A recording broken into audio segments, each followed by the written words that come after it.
안녕하십니까. 거꾸로 투자하는 쇼킹 부동산입니다. 최근 부동산 시장은 가격대별 다른 흐름이 나타나고 있습니다. 30억 이상 초초고가 아파트는 강세가 나타나고 있고요. 15억 이상 초고가 아파트는 약보합, 그리고 12억 이하 아파트는 약세를 지속하고 있다는 부분이죠. 자, 그런데 지금 어느 정도 버티고 있는 15억 이상 초고가 아파트, 앞으로 하락세가 본격화될 가능성이 커지고 있습니다. 영상 전에 구독으로 부자 되시기 바랍니다.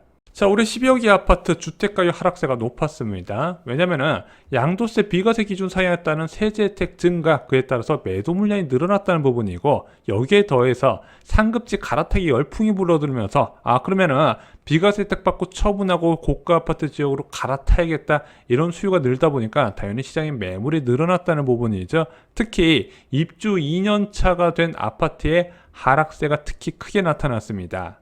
자, 구체적으로 예를 들어 볼게요. 힐스테이트 다산, 여기가 작년 12월 달에 전용 84제곱미터가 11억 2천까지 거래됐는데 올해 전용 84제곱미터가 9억 8천까지 하락을 했습니다. 또 다른 예를 들어 볼까요?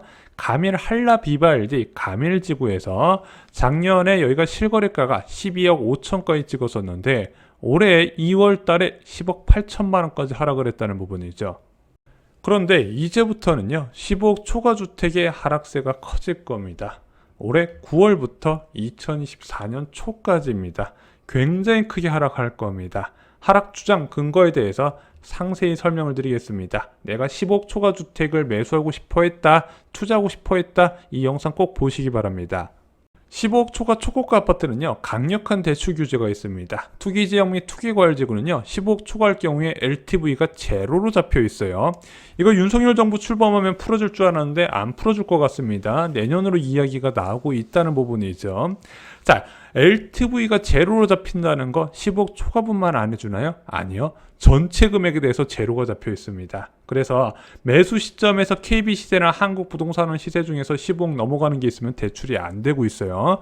주택담보대출뿐만 아니라 전세금 반환대출까지 막혔습니다. 그래서 갭투자한 집 내가 들어가려고 전세금 반환대출 신청해도 안 돼요. 그래서 이 10억 초과 아파트는 지금 사업자 대출 말고는 답이 없다 말씀을 드렸습니다. 그러다 보니까 이런 초고가 아파트 주택 매수자는요, 대부분 갭 투자일 수밖에 없는 거예요. 왜? 이런 고가 아파트에 집 사는 거 대출 한 푼도 없이 사는 경우가 없잖아요. 그래서 갭 투자, 전세의 보증금을 낀 사람들만 대부분 여기에 접근을 할 수 있다는 거죠.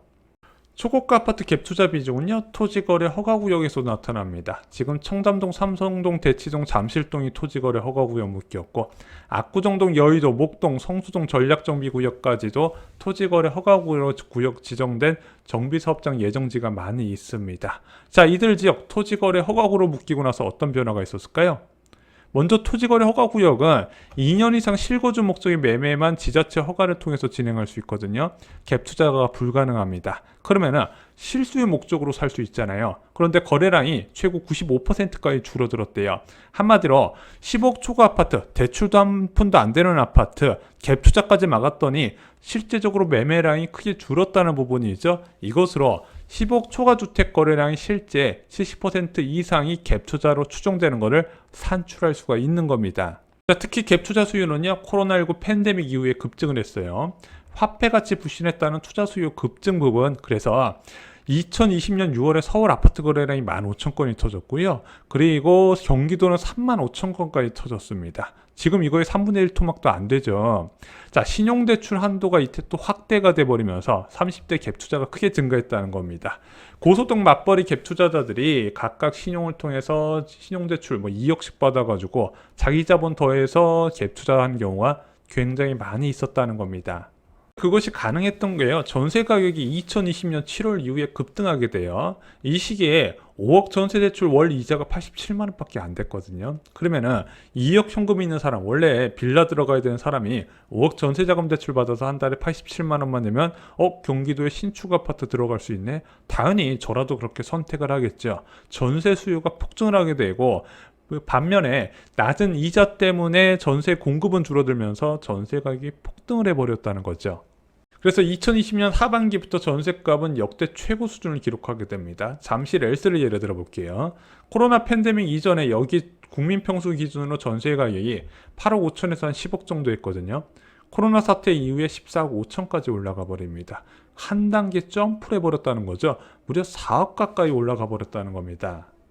그 이후 예상보다 빠른 급격한 금리 인상이 진행됐어요. 기준금리 천년 만년 0.5%일 줄 알았는데 벌써 1.5%가 됐습니다. 쇼킹 부동산에서는 예전부터 전세 시대에 영향을 주는 기준금리 수준을 1.5%라고 말씀드렸죠.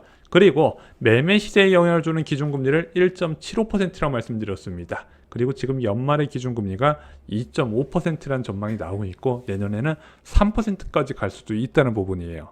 자, 이미 기준금리 1.5% 상황에서 전세값 조정이 시작이 됐습니다. 자, 10억 하던 전세 가격이 14억 5천까지 올라갔다 말씀드렸죠. 현재 어느 정도 수준일까요? 11억까지 하락을 했습니다. 전세 가격이 3억 5천만 원 정도 하락을 한 거예요.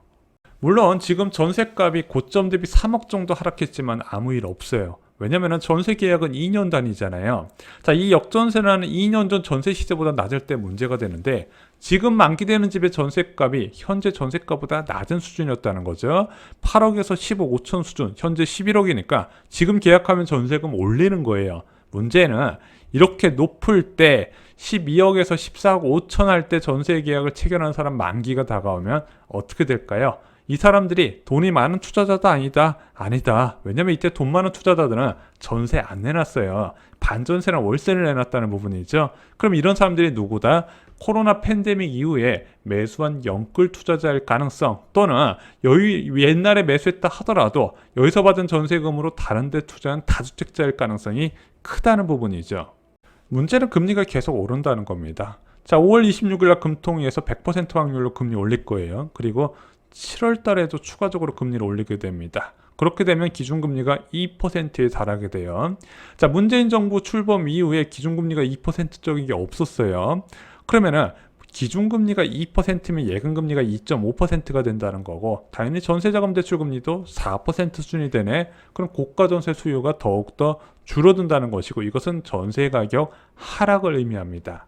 물론 영끌 투자자가 자금을 외부에서 가져오면 다행입니다. 하락한 전세가 2억 3억 어디서 가져온다면 넘길 수 있어요. 또는 세입자가 그냥 아무 말 하고 꾹 가만히 있으면 넘길 수 있습니다. 문제는 이런 식으로 세입자가 나간다고 하는 상황에서 새로운 세입자를 구할 때 부족한 2, 3억을 자기가 메꿔야 기존 세입자를 내보낼 수가 있거든요. 그럼 어디서 자금을 끌어올 때 가장 먼저 생각할 수 있는 게 신용대출이잖아요. 근데 이런 사람들은 신용대출까지 이미 받은 상태에서 영끌 투자했기 때문에 자금 여력이 없다는 겁니다. 그리고 일반적인 역전세나는요, 이런 대출로 막기가 힘들어요. 매도를 할 수밖에 없다는 부분이죠. 특히 15억 초과 아파트가 더 크게 타격을 받을 겁니다. 영끌 투자자가 집중이 되죠. 왜? 가격 상승 기대감이 더 높았기 때문에 더 많은 투자자가 몰렸다는 겁니다. 그래서 저가주택, 경기도의 저가주택을 매도하고 본인은 월세 거주하면서 갭 투자한 경우가 굉장히 많았는데, 자, 이런 초고가 아파트의 전세 가격은 더 높게 형성될 것이고, 이런 전세 대출 인상에 더 크게 타격을 받거든요. 전세값 하락폭이 더 커요. 고가 전세 대출 의존도가 높기 때문입니다. 그러면은 그 하락폭만큼 자기가 자금을 끌어와야 되는데 그게 어렵기 때문에 영끌 투자자라고 이야기를 하는 거예요. 아파트는요, 하락할 이유가 있을 때 떨어집니다. 전세값 하락은요, 집값을 가장 크게 떨어뜨리는 요소예요. 10억 초과 아파트의 위기, 이제부터 시작입니다. 그런데 왜 위기라고 하나요? 가격이 많이 떨어지면 사람들이 사면 되잖아요. 그런데 여러분들 제가 말씀드렸던 게 있어요. 부동산 가격은요, 상승 기대감이 있으면 사람들이 무슨 수를 써더라도 비싸더라도 사고요. 하락 기대감이 있으면 아무도 사지 않습니다. 특히 역전세랑 같은 특수한 상황은요, 전세 가격이 흔들리잖아요. 전세 가격이 흔들릴 때는 갭 투자자가 절대 유입이 안 되고요. 실수자 역시도 관망을 하게 됩니다. 그러면서 수요는 없는데 팔아야 되는 사람이 늘어나고 그 끝매 간의 경쟁으로 가격이 빠르게 붕괴가 된다는 거죠. 10억 초과 아파트에서 앞으로 이런 일이 일어나게 될 겁니다. 얼마 안 남았어요. 앞으로 2023년부터 2024년 상반기까지 이런 급매물들이 아주 많이 늘어나면서 기회가 많이 생길 겁니다. 그때 모두가 팔기만 하고 사지는 않는다 말씀드렸죠. 이 시기에 위해서 지금부터 대비가 필요합니다. 현금 많이 쌓아두시고요. 아파트 교과서 필요하실 겁니다. 이런 위기를 잡는 상황에서 부동산 제도는 기본적으로 알고 접근을 하셔야 된다는 거죠. 저는 여러분들이 꼭 이 기회 잡으셨으면 좋겠습니다. 이상으로 영상 마치겠습니다. 좋아요, 구독, 공유 꼭 부탁드리고요. 주변 분들께 많이 공유 부탁드리겠습니다. 감사합니다.